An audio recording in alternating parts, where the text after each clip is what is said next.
Junie B. Jones and Her Big Fat Mouth. Written by Barbara Park.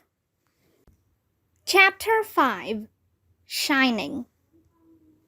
When I went back inside, Ollie was still very screaming. That's 'cause Mother couldn't find his pacifier. Pacifiers are what babies like to suck on.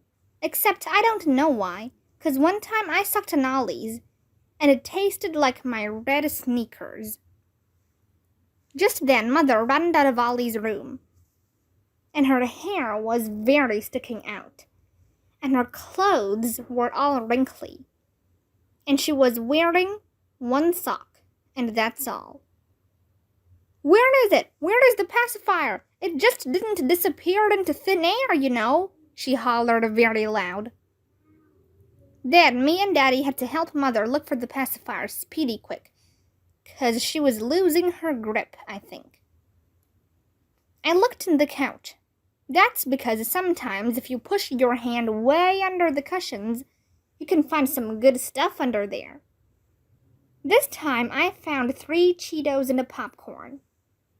They were very delicious. After that, I looked under Daddy's big chair.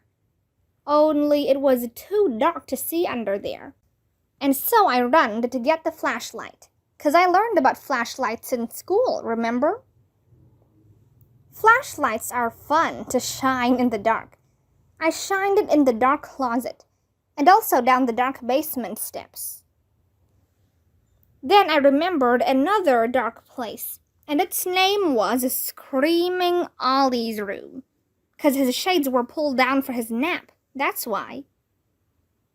I ran right there, very fast. "Look," I said to Screaming Ollie, "I've got a flashlight." I shined it on his ceiling. "See? See that little round circle of shine up there?" I said. Then I shined it on his jungle wallpaper. "And see the monkeys, Ollie? And the hippopot something?" I asked him. Only Screaming Ollie just kept right on screaming, and he didn't show courtesy to me. Courtesy is the school word for listening very polite. That's how come I shined it right in his big fat crying mouth. Except for just then a problem happened, and it's called Mother sneaked upon me in her quiet sock. "Junie B. Jones, what in the world do you think you're doing?" she hollered. I did a gulp. Then my heart got very pumpy, because I was in big trouble, that's why. "I'm shining," I said real soft. "Out," she said. "Out right now." And so that's how come I started to leave.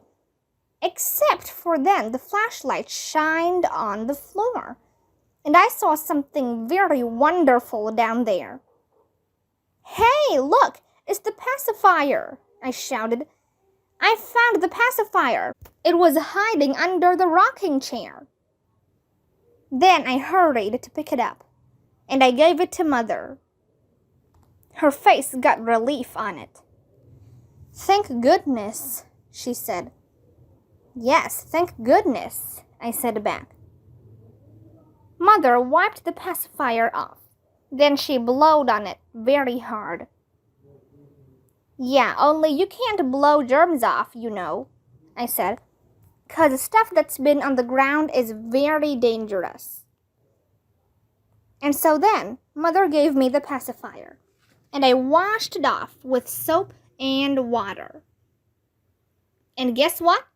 Then I put it right in Ollie's mouth, and he stopped crying. Mother looked proud of me. "Where did you get so smart?" she asked. "At school, that's where," I said. Then, all of a sudden, my eyes got big and wide, 'cause a very great idea popped right inside of my head. "Hey, I thought of it," I hollered. "I thought of what I can be for job day." Then I jumped up and down, and I ran down the hall. Daddy was in his chair reading the paper. I busted through it with my head. I thought of it. I thought of what kind of job I can be when I grow up. Daddy said, "Slow down," to me. That's because he didn't know what the heck I was talking about, of course. Yeah, only I can't slow down, I explained, 'cause I'm very celebrating, and now I don't have tension in me anymore. Just then, Mother came into the room. "What's all the excitement about?" she said. I clapped my hands together. "I have an announcement. That's what it's all about," I said, real happy. "Well, what is it?" said Mother. "Tell us." And so then I stood up, straight and tall. And I told Mother and Daddy the name of the job I'm going to be when I grow up. "That's a good one, right?" I said, very excited. "That's the bestest job you ever heard of, isn't it?" Except for Mother and Daddy didn't answer me. They just kept on looking and looking at each other. Then Daddy did a funny smile. And Mother said the word, "Oh boy." Chapter 6. Tingling. I couldn't sleep for the whole weekend. That's because I had a tingling excitement in me about job day, and my brain wouldn't settle down. And so, on Monday, I zoomed to the bus stop very fast. "Look, Mr. Wu," I said to my bus driver. "Look what I'm wearing today." Then I opened my jacket, and I showed him my job clothes. "See? It's nice pants, and dangling keys, and a paintbrush," I said. "Except for I can't tell you what I am, 'cause it's my special secret." Then I plopped down in my seat, and me and Mr. Wu drove to the next corner.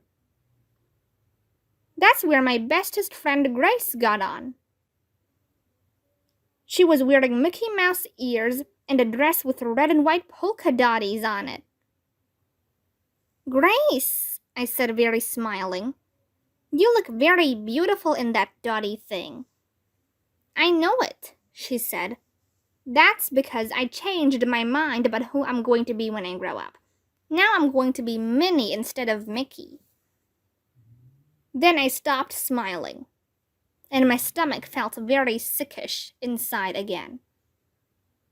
'Cause that meant Minnie Mouse was a fake too. "Disneyland is a fib," I said. After that, the bus stopped again, and William got on. He was wearing a Superman outfit, except he had a W on the front of him, and not the letter S. "The W stands for William," he said to Mr. Wu. "Does that mean you can fly?" asked Mr. Wu.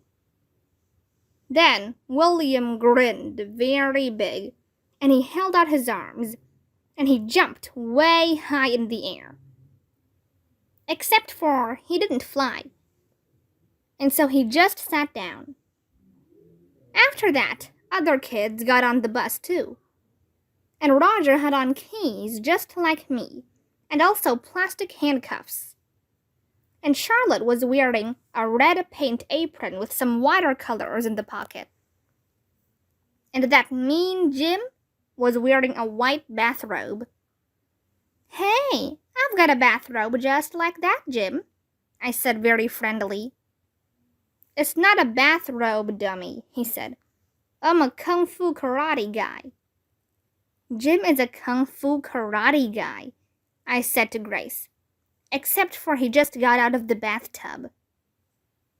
Then me and her laughed and laughed, 'cause that was a funny joke, of course.